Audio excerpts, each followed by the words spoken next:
have kept the faith that made their grandfathers brave sickness, isolation, and Indian raids, so that it be kept alive. A characteristic of the valley is the great number of bells, church bells, the Abendglocken with evening bells. And there are the school bells which have rung for 100 years, calling the children to schoolhouses that were built by their great-grandfathers. Though English and German are spoken interchangeably, German is taught in the schools and is still the language of social contact and of the home.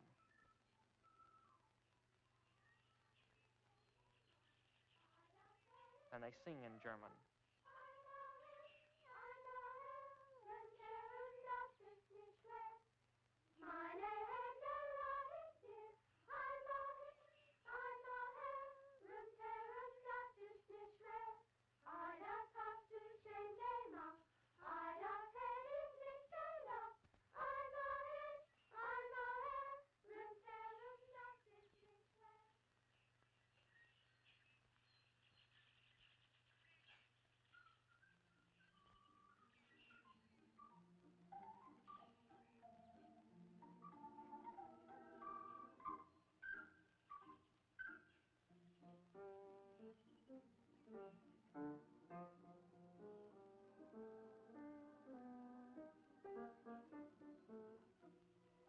Yes, this was spring, the time of Sangerfest, the singing festival. I was trying to get to the village of Lukenbach, where a singing festival was in progress.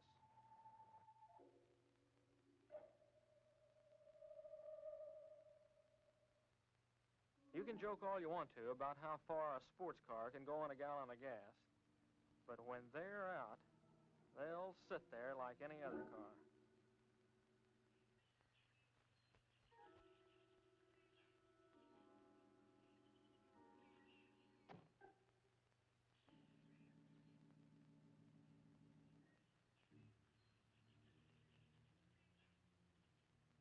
I was already late, so I decided to leave the car and walk into the village. This was the last day of the singing festival, and the last day I could take away from college. I was writing a thesis on the early Germans in Texas, and the festivals were important to my research. As I walked through the countryside toward the village, I thought to myself how lucky these people were to live in such peace and unspoiled beauty. And yet, as I approached the old burr mill on the outskirts of the village, an ominous feeling crept over me.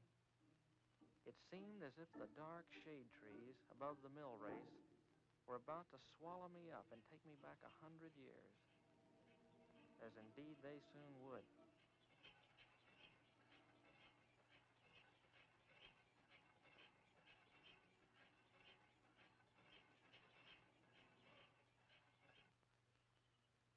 Hello there. Wie geht's?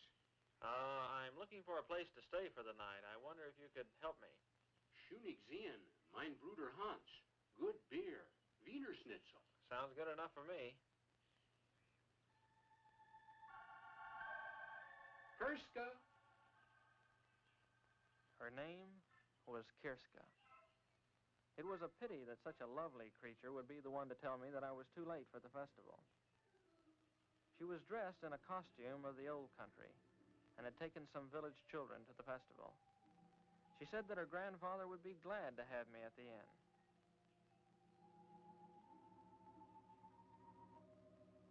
As we turned to go, I couldn't help thinking that the old miller could help me in my search, so I turned to him.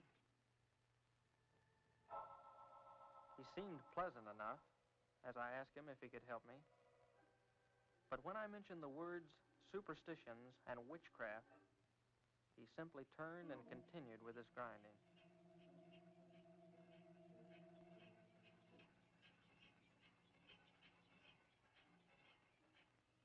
I dismissed the old miller from my mind as overly sensitive, and we started walking through the village toward the inn.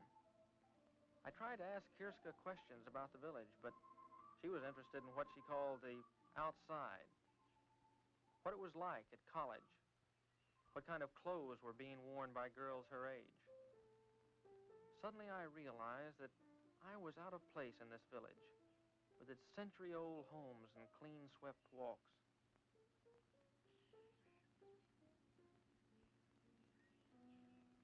But as we approached the inn, her mood changed.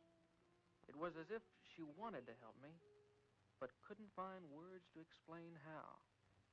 You must be careful. The old ones do not like to speak of the spirits and or hex. And your grandfather? Grandpapa will be glad to have you in our house. He will talk of anything you wish, and much of what you don't.